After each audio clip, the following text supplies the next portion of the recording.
글로벌 경제 채널 서울경제TV.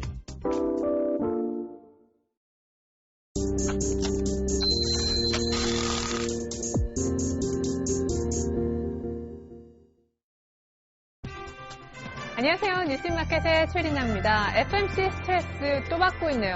이 정도 되면 스트레스도 좀 이겨낼 법한데 FMC 얘기만 들으면 어떻게 FMC야. 네, 이런 분위기입니다. 사실 연준의 스탠스를 감안해보면 그렇게 스트레스 받을 일은 아닐 것 같다는 생각도 듭니다.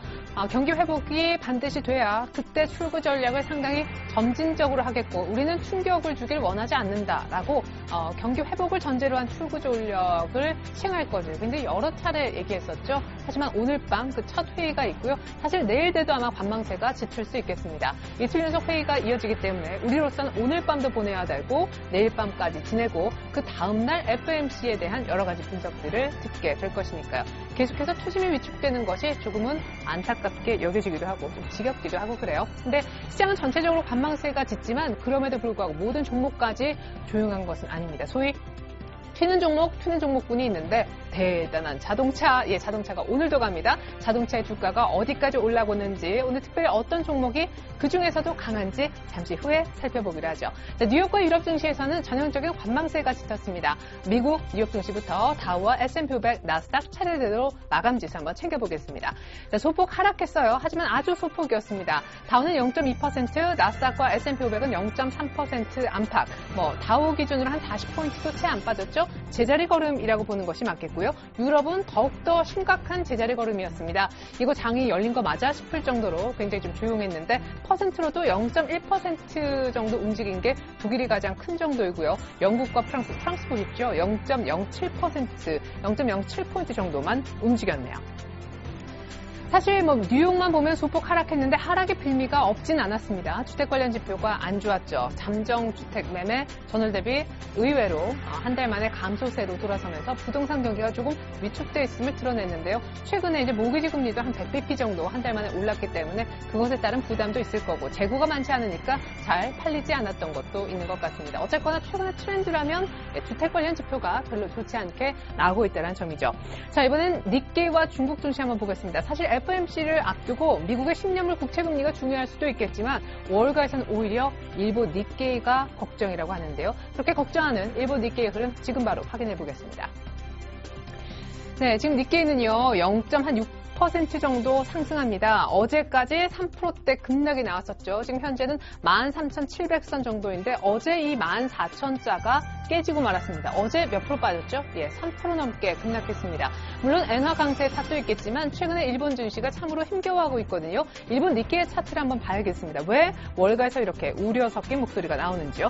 자, 참여 선거 이후에 조금 버텼었고요. 15,000 라인대에서 버텼던 일본 니케이가요. 엊그제부터 한 3일 연속 지금 하락을 쭉 했었죠. 그러고 난 다음에 오늘 약간 기술적 반등 정도로 FMC 직전에 보여집니다. 어제도 3%, 금요일날 한 3% 가까이 빠졌었고 어제는 아마 3% 넘게 빠지면서 14,000선을 아예 내어줬었습니다. 만만치 않게 걱정인 것이 바로 중국 상해종합 증시입니다. 곧바로 차트로 좀 보여드리겠는데요. 상해종합 증시도 이미 2,000과는 좀 굿바이를 했죠. 굿바이 한 날이 바로 어제입니다. 어제 1.7%, 장중인 2% 넘게 빠졌었는데 중국 쪽도 오늘 소폭 반등을 시도하고 있긴 하나 기술적 반등도 잠시 지금 분봉상 보시면 재차 하락하면서 오늘까지 추가적인 하락이 나오고 있네요.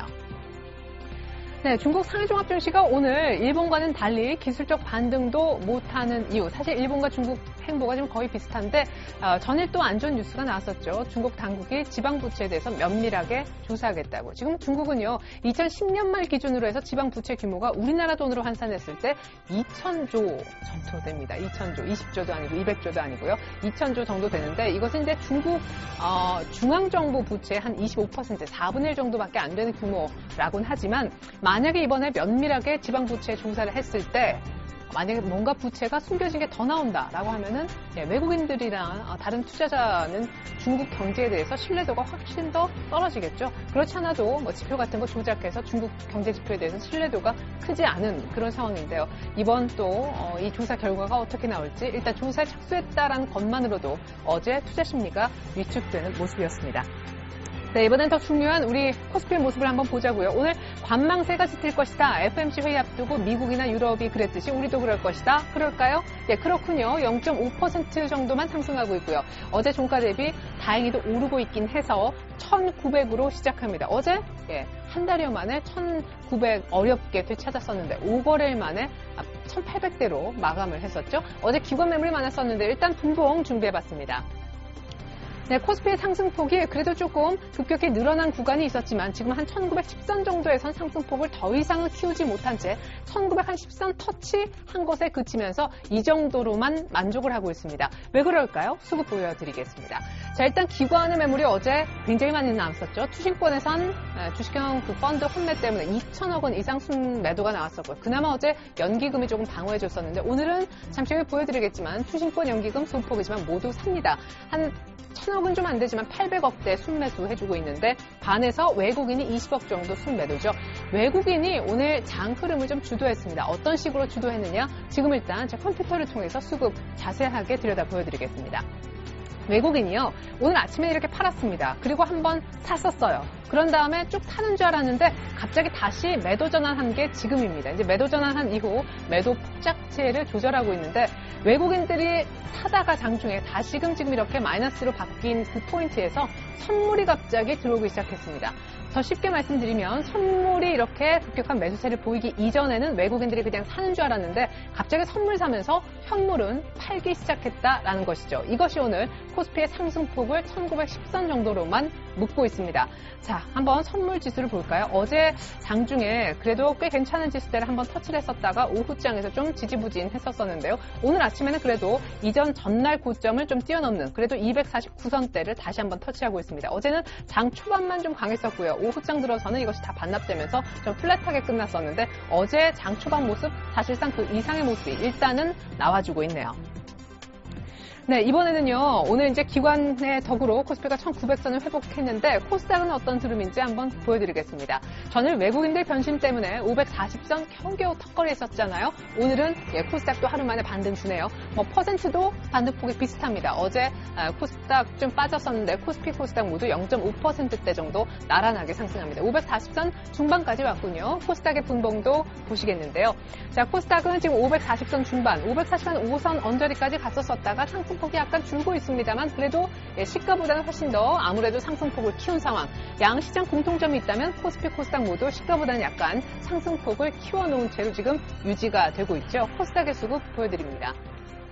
어제 외국인들이 260억 정도 순매도 하루 만에 하면서 외국인 변심 때문에 코스닥이 빠졌었는데 그래도 540은 유지가 됐었죠. 이 상황 속에서 외국인이 다시 삽니다. 누구보다 더 많이, 기관보다 한 3배, 4배 정도 더 많이요. 60억 사는데 190억 정도 순매수 들어오고 있고요. 개인들은 어제 좀 양시장 모두 매수하는 듯 했지만 좀 FOMC 앞두고 역시 두려운 모습입니다. 양시장 모두 매도하는 안타까움을 자아내고 있네요.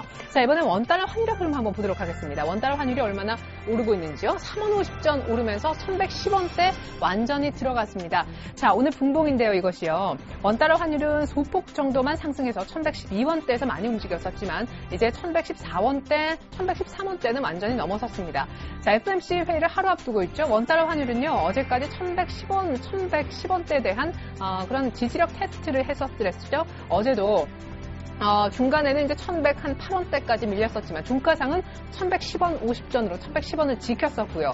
이런 상황 속에서 약간 흔들림이 있었지만 그럭저럭 지켜가는 와중에 오늘 추가적으로 상승한 것은 아마 미 연준에 대한 그런 경계심 여러 가지 신경 쓰는 부분도 있겠지만요. 그리고 NDF가 오늘 올랐기 때문에 여기에 NDF를 그대로 반영해서 상승 출발하기도 했었습니다만은 한 가지 공유하고자 하는 내용은요.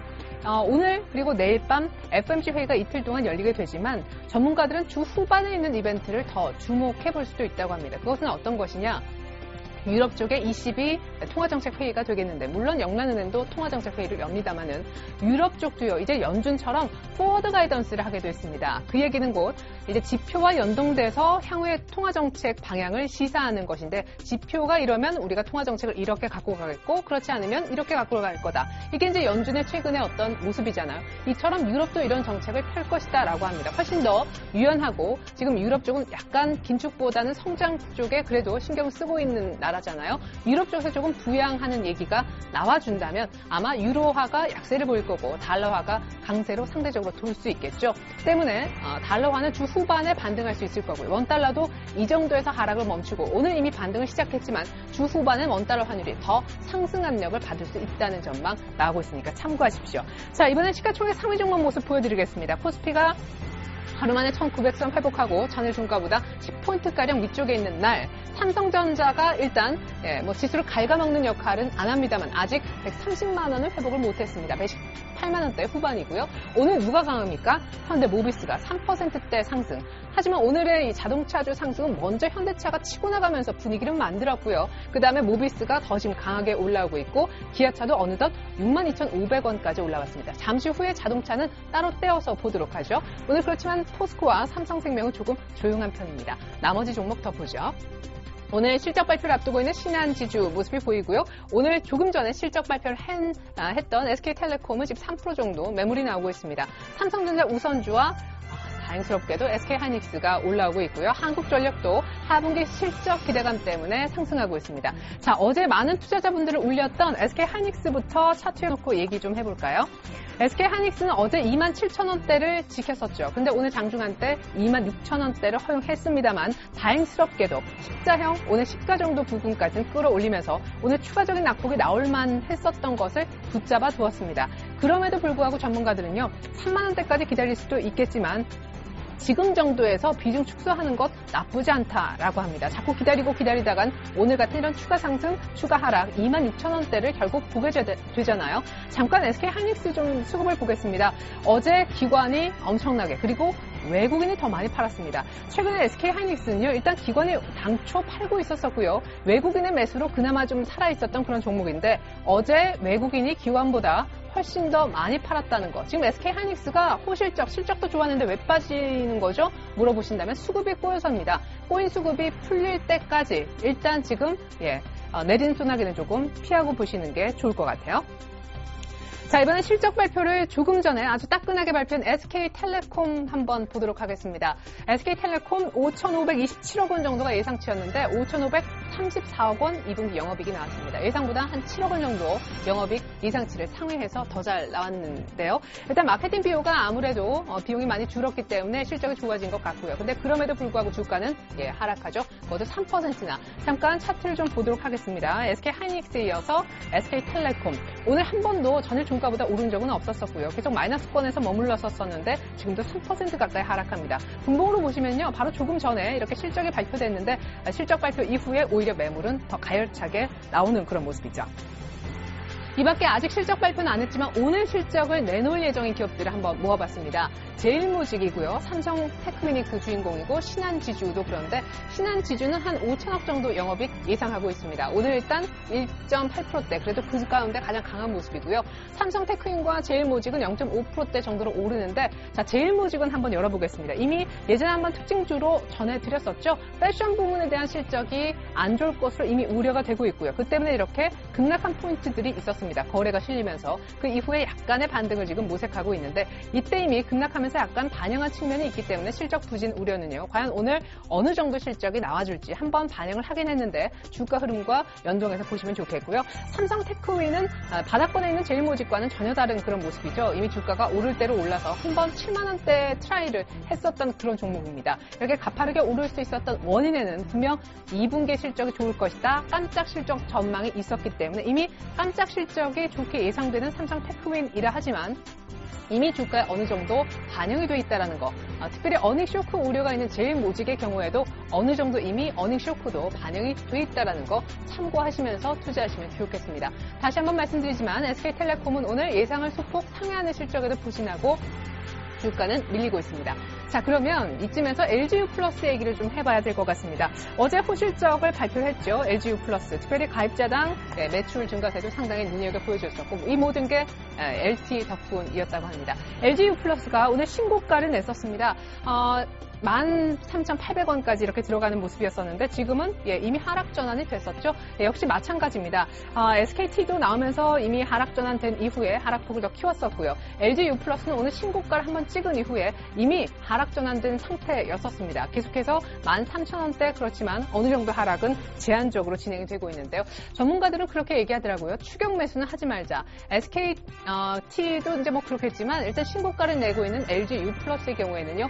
지금 정도의 가격, 이미 한번 신고가를 찍고 밀렸었잖아요.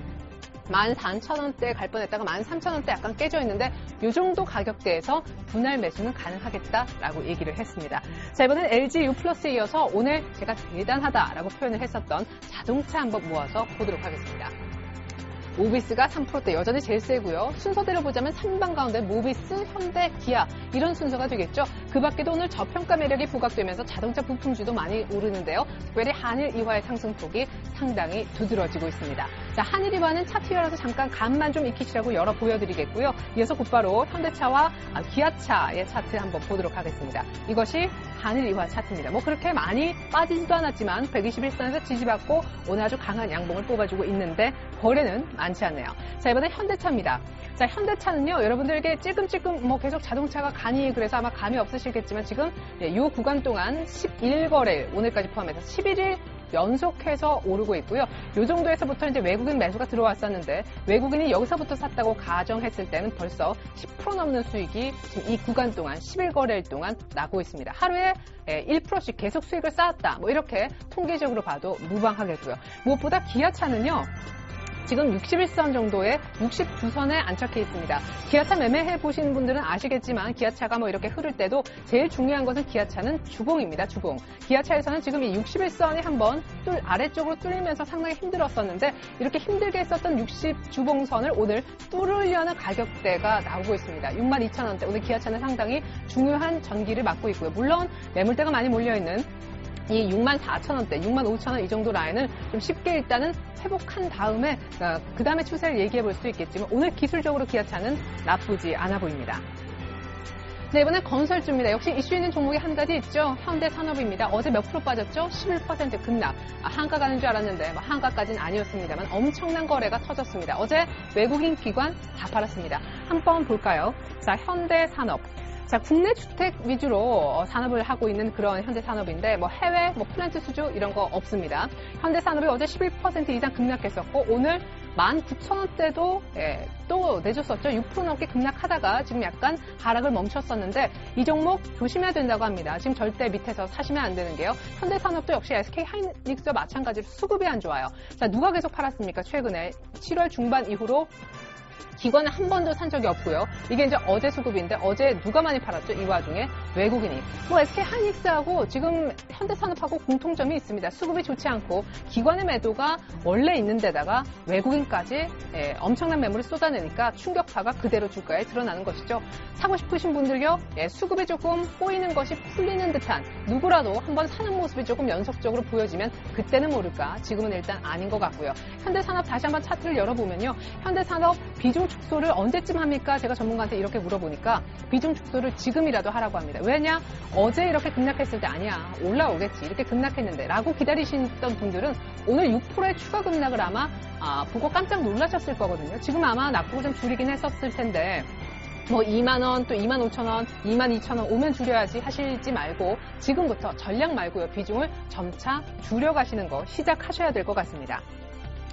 네, 그리고 삼성물산은요, 오늘 그래도 좋은 소식이 있었습니다. 사우디에서 한 2조 원대 정도 되는 지하철 사업 따냈다고 하는데, 삼성물산이 그래도 삼성엔지니어링, GS건설, 낙폭에 과대했던 이 두 종목과 함께 올라오는 이유가 되겠습니다. 이번에 특징주 조금 살펴보겠습니다. 롯데케미칼, 어제 실적 발표하고 나서 약간 부진했었죠. 근데 오늘까지도 이틀 연속 약세를 보이고 있습니다만, 하락폭은 뭐 거의 다 만회를 한 상황. 어제 하루 하락으로 끝내려고 하는 다소 강한 모습도 보여지고 있습니다. 한솔재지 왜 이렇게 많이 빠지냐고요? 한때 굉장히 잘 나갔었죠. 왜? 지주회사 전환 기대감 때문에. 근데 오늘 지주회사 전환이 쉽지 않을 것 같습니다. 뭐 반대 의견도 있다고 하고 지금 일단 난관에 부딪혀서 지주사 모멘텀으로 올랐던 한솔재지는 약간 브레이크가 걸리는 그런 모습이고요. 리홈쿠첸이 플러스 3%, 영업무역이 마이너스 3%. 다들 이유가 있습니다. 리홈쿠첸은 차트 열면서 얘기해보죠. 자, 그때 여러 차례 말씀드렸던 리홍투첸, 중국인들이 와서 우리 한국인들이 예전에 일본의 코끼리 밥솥을 사왔듯이 중국인들이 한국 와서 푸첸 밥솥을 꼭 사간다고 하는데 그렇게 해서 날아갔던 주가가 어디까지였죠? 5월 거의 말. 그러다가 이 주가가요, 6,000원짜리가 4,000원으로 갑자기 급락을 했었습니다. 그러다가 다시 제자리, 아니 그 이상으로 온 날이 바로 오늘입니다. 오늘 신고가를 내는데요. 향후에도 추가 상승이 기대가 된다라고 합니다. 참고하시면서 투자하시면 좋겠고요. 자, 이번엔 이어서 영원무역 한번 보겠습니다. 영원무역, 노스페이스를 하고 있죠. 팔고 있는 그런 기업인데 영원무역이 지금 5거래 연속 밀렸습니다. 이렇게 해도 볼 수 있지만 올해 들어서의 상승폭을 모두 반납했다라고도 볼 수 있습니다. 올해 거의 출발선상인 33,000원대에서 47,000원까지 갔었지만 지금 한 5거래 연속 밀리면서 올해 주가 모두 다 반납했고요. 오늘 빠지는 원인 2분기 실적에 대한 우려입니다. 추가적으로 하락할 수 있고요. 장기 이동 평균선 200일선 모두 다 깨졌기 때문에 영원무역은 이 자리에서 싸다 하고 잡으시면 안 되겠습니다. 자, 이번엔 특징주 조금 더 보겠습니다. 코스닥에 오늘 셀트리온 빼놓고 얘기가 좀 불가능할 것 같아요. 셀트리온 때문에 바이오주가 강세이기도 한데요. 오늘 또 2% 정도 상승입니다. 셀트리온은 곧바로 차트 열어보죠. 자, 매물대가 걸려 있었었는데 여기를 굉장히 쉽게 지금 뚫어내고 있습니다. 어제 이미 상승이 굉장히 중요했었고요. 그리고 오늘 추가 상승이 나오고 있죠. 바이오시밀러 램시마가 일본에서 사실상 지금 승인이 기대된다라는 전망이 나오고 있는데 이렇게 승인을 만약 받게 되면 내년부터 제품은 나오게 될 텐입니다. 이것도 역시 약간 조정시 매수, 그러니까 신고가 내는 종목은 절대 추격 매수 하시지 마시고요. 전문가분들은 한 5일선 정도 52,000원, 53,000원대 정도로 조정을 받을 때 그때 담아보자라고 합니다. 오늘 살인 찐뜨기가 서울시에서도 확인됐다는 소식 때문에 백신주가 급등입니다. 하지만 상승폭은 다소 줄어있네요. 오늘 거의 상한가처럼 출발했었던 이글벳도 반 정도 상승폭을 반납한 7%대 상승. 백신주는 뭐 예전 같진 않더라도 언제고 좀 잊혀졌다 싶으면 살아나는 그런 테마이기도 한 것 같습니다. 이번엔 IT 부품주 끝으로 한번 보여드리겠습니다. 오늘 특별히 IT 부품주 가운데 어닝 서프라이즈 때문에 급등하는 종목이 하나 있습니다. 바로 코렌이라는 종목인데요. 코렌은 어닝 서프라이즈 때문에 급등을 하고 또 크루셜텍은 왜 이렇게 급등을 하느냐? 아이폰에 지문 인식 기능이 들어간다라고 해서요. 크루셜텍은 또 급등. 사실 크루셜텍은 지금 상한가 들어갈 뻔도 했었습니다. 인프라웨어 오늘 왜 5% 오르느냐? 낙폭과대 때문에. 이제 드디어 코스닥의 두 축이 움직이고 있습니다. 셀트리온이 끌어주면서 바이오가 가고 있고요. 낙폭과대 혹은 나름대로 어닝 서프라이즈 내는 그런 소식들이 IT 부품주에 들려오면서 IT와 바이오 이 두 양축이 마치 코스피의 전차처럼 형성이 좀 되어가는 분위기입니다. 때문인지 오늘 코스닥이 힘을 좀 내는 것 같습니다. 자, 끝으로 8월 증시 전망 그리고 시장 팁 드리겠습니다. 자, 잠깐 코스피 차트를 열고 얘기 이어가 보죠. 이것이 이제 코스피의 차트입니다. 지금 1910선 정도 와 있는데 최근 맥시멈이 한 1910선 정도였었죠. 다시금 조금 어렵사리 그 자리에 왔습니다. 이제 곧 8월인데 8월은 어떻게 될까? 전문가들은 그렇게 얘기합니다. 이제 1900은 깨지지 않을 거지만 여기서 급격한 상승 어려울 수도 있겠다. 그러니까 천천히 아주 점진적으로 다른 표현으로는 계단식으로 상승할 것이다. 8월에 대해서는 그런 전망을 하고 있습니다. 자, 그럼 어떤 이유로 급격한 상승은 없는지 그리고 어떤 이유로 1900은 사수가 되는지 그 플러스 마이너스 원인을 한번 따져보니까요. 좋은 원인으로는요. 충분히 숨고르기를 했다는 것이죠. 충분히 숨고르기. 지금 잠깐 차트를 보시겠는데요. 최근에 이렇게 급격하게 한번 올라왔었습니다. 그리고 한 나흘 정도 10포인트 채 안 되는 아주 좁은 등락이 있었었는데 이때 숨을 좀 골랐으니까 이제는 1900 이상 돌파도 가능하겠고 많은 이평선들이 몰려있는 1950까지도 충분히 그 이상도 갈 수 있다. 지금 며칠 동안 힘 모았잖아. 에너지 축적했잖아. 그런 얘기고요. 무엇보다 외국인들의 수급이 좋다. 그것도 긍정적인 원인 중에 하나입니다. 지금 선물을 2,000계약 이상이나 급격하게 사주는 것, 또 현물도 다시금 매수로 전환했다는 거, 그리고 최근 들어 7거래 연속 오늘까지 포함해서 외국인이 사준다는 거 긍정적 아니냐 이런 분석도 있고요. 무엇보다 어닝 쇼크 소식이 소재와 산업재 쪽에서 들려오지 않았기 때문에 의외로 양호한 2분기 실적 또한 코스피의 상승을 점치는 원인이다라고 합니다. 그렇지만 하락을 점치는 원인으로서는요. 5월 말, 자, 이것도 이제 차트 보면서 얘기를 해야겠네요. 5월 말에 이 고점 2,000 정도에서 6월 말에 저점에서 1,770, 이거의 한 정중앙보다 약간 더 오른 이 전체 밑에서부터 계산했을 때 한 60% 정도나 상승을 했다고 합니다. 그러니까 낙폭을 어느 정도 충분히 만회했다라는 것이죠. 이런 가운데 이제 향후 있는 매물대도 생각을 해야 되고, 아니 그럼 뭐로 올라갈 겁니까? 이렇게 물으면 아무도 자신 있는 대답을 못한다라는 거죠. 상승 모멘텀도 부족하기 때문에 여기에서 상승하긴 상승하되 상승 이유들도 있으니까요. 천천히 상승할 것이다. 공통점은 뭘까요? 급격한 하락은 없다라는 것입니다. 자, 마지막으로 시장 팁 드려보겠습니다. FOMC 회의를 하루 앞두고 있지만 냉정히 내일도 아무 얘기도 못 들을 것이라고 분명히 말씀드렸습니다. 내일 모레 정도 돼야 FOMC에 대한 얘기가 나올 건데 아마 눈치 보기가 크죠.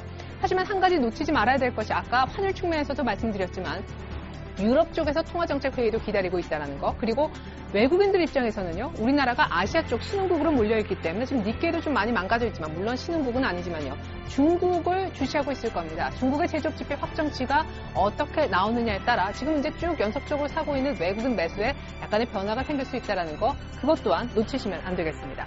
자, 전문가들은 외국인들이 이렇게 7거래일 연속 사주고 있는 와중에 뭘 봐야 되냐, 이들이 뭘 사고 있는지를 주목하라고 하는데, 역시 오늘 가장 강한 자동차와 조선, 현대중공업 차트만 잠깐 열어보겠습니다. 오늘 자동차가 강세긴 한데 이 와중에 놓칠 수 없는 종목이 바로 현대중공업입니다. 에게 2%밖에 안 오르는데 라고 생각하시겠지만 시장 모습을 보는 것 같죠? 자, 급등을 했었다가 시장만큼 쉬었습니다. 오늘 다시 시작하는 현대중공업. 오늘 매물대가 상당히 있는 이 21만 원대, 오늘 장기 이동평균선에 딱 걸렸는데요.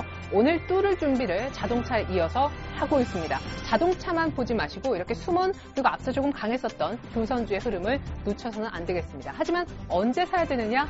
조정시에. 언제군 오르는 그런 종목은 없습니다. 약간씩 눌릴 때 기회를 놓치지 마시기 바라겠습니다. 바이오와 LED에 대한 관심도 계속해서 좀 주목을 하라고 하는데, 일단 IT 부품이 살아나는지, 그리고 코스피에 IT가 반등을 주는지, 이것 또한 중요한 키가 되겠네요. 성공 투자 기원하겠습니다. 고맙습니다.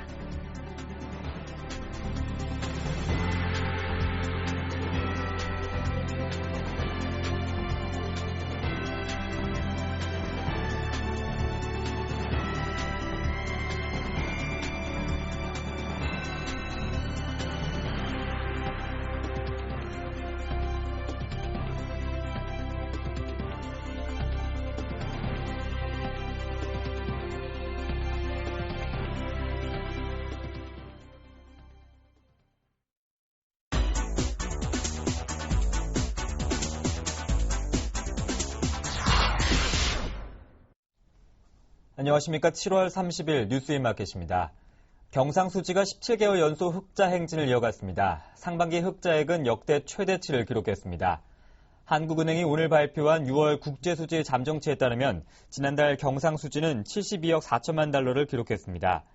월간 역대 최대였던 전달의 86억 4천만 달러보다는 줄었지만 17개월째 흑자 기조를 유지하고 있습니다. 상반기 전체 흑자액은 297억 7천만 달러로 외환위기 때인 1998년 상반기 221억 달러의 종전 역대 최대치 기록도 뛰어넘었습니다. 6월 경상수지의 흑자폭은 상품 수입이 지난해 같은 달보다 3.4% 줄었지만 수출이 3.1% 감소하는 데 그쳤기 때문입니다. 이르면 내년부터 월급이 깎인 근로자는 당장 이를 반영해 국민연금 보험료를 줄여달라고 요청할 수 있고, 조정이 이루어지면 앞서 더 낸 보험료는 돌려받게 됩니다. 보건복지부는 이 같은 내용의 국민연금법 시행령 개정안이 국무회의에서 심의 의결됐다고 밝혔습니다. 개정안에 따르면 근로자의 실제 소득과 국민연금공단이 현 시점에서 보험료 부과 기준으로 사용하는 기준 소득 월액의 차이가 일정 수준을 넘으면 사용자는 해당 근로자의 동의를 얻어 기준 소득 월액 변경을 공단에 신청할 수 있습니다. 실제 소득과 부과 기준 소득 차이가 어느 정도여야 신청을 허용할지는 앞으로 복지부 장관이 국민연금 심의위원회의 심의를 거쳐 고시할 예정입니다. 다음 달부터 마그네틱 신용카드를 이용한 은행 현금 인출기 사용이 힘들어집니다. 감독당국이 위변조를 통한 카드 복제 사고를 막고자 마그네틱 신용카드 사용을 엄격히 제한키로 했기 때문입니다. 금융감독원은 8월 1일부터 내년 1월 말까지 은행이 운영 중인 전체 ATM 7만여 대 중 80%에 대해 마그네틱 신용카드로 현금 인출을 금지키로 했습니다.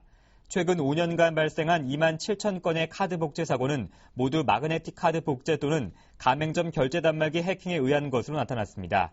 은행연합회를 비롯한 신한, 국민, 우리, 하나은행 등은 최근 고객에게 마그네틱 신용카드 사용 제한 강화 지침을 공지했습니다. 올여름 바캉스 먹거리 구입 비용이 지난해보다 소폭 늘어날 전망입니다. 대표적인 구이용 먹거리인 삼겹살 가격은 작년보다 내렸지만 긴 장마의 여파로 상추와 깻잎, 풋고추 등 채소 가격이 급등했습니다. 롯데마트는 주요 바캉스용 식품 15개 품목 구매 비용이 4인 가족 기준 12만 5,200원으로 작년 11만 3,590원보다 10.2% 증가했다고 밝혔습니다. 15개 품목 가운데 상추 가격은 7,000원으로 작년 7월에 2,800원보다 150%, 깻잎은 1,100원에서 2,200원으로 100% 올랐습니다. 이 밖에 한우 등심과 쌀, 맥주 가격도 소폭 올랐습니다. 롯데마트 관계자는 집중호우로 주요 채소와 과일 가격이 크게 올라 올여름 바캉스 먹거리 비용이 작년보다 다소 늘어날 것이라고 말했습니다. 이어서 오늘의 기업 뉴스를 전해드립니다. LG전자가 다음 달 국내 시장에서 출시될 전략 스마트폰 LG G2와 호환되는 최고급 케이스 퀵 윈도 TM을 공개했습니다. 이 케이스는 휴대전화 사용자의 수요를 반영하기 위해 액세서리 디자이너가 아니라 스마트폰 디자이너가 직접 디자인한 것이 특징입니다. 케이스 덮개를 열지 않고도 뚫려있는 작은 창을 보면서 스마트폰을 조작할 수 있습니다. 색상은 검은색과 흰색, 분홍색 등 7가지 종류로 구성됐고 G2 판매 시점에 맞춰 별도 판매할 계획입니다. 히림 종합건축사 사무소가 세계 건설 엔지니어링 전문지인 ENR이 발표한 세계 225대 설계회사에 선정됐습니다. ENR은 건설과 엔지니어링 분야에서 권위 있는 전문지로 세계 각국 건설 엔지니어링과 건축 디자인 업체를 대상으로 매년 해외 매출 규모에 따라 순위를 매겨 발표합니다. 히림은 순수 일반 건축물 해외 설계 매출 실적이 1,550만 달러로 총 225개사 중 197위에 올랐습니다. 한국투자신탁운용이 미국의 시니어론 상장지수 펀드와 하이힐드 채권 ETF 등에 투자하는 한국투자 시니어론 플러스 특별자산 펀드를 출시했습니다. 시니어론은 금융기관이나 펀드 등이 투자 등급 BBB- 이하의 기업들의 운용자금을 빌려주고 이자를 받는 변동금리부 선순위 담보 대출 채권입니다. 일반 채권은 금리 상승 시 대부분 가치가 떨어지지만 시니어론은 변동금리 적용으로 금리 상승기에도 상대적으로 낮은 변동성을 보이는 것이 특징입니다. 코웨이의 다빈치 정수기가 제17회 올해 에너지 위너상에서 에너지 기술상을 받았습니다. 올해 에너지 위너상은 1997년부터 산업통상자원부 등이 에너지 효율이 높은 기술과 에너지 절약 효과가 우수한 제품을 선정해 시상하는 행사입니다. 코웨이 다빈치 정수기는 순간 가열과 냉각 기술을 도입해 전기 에너지 절감 효과뿐 아니라 전기 탈이온 방식의 필터를 탑재해 물 에너지 절약을 하는 것이 특징입니다.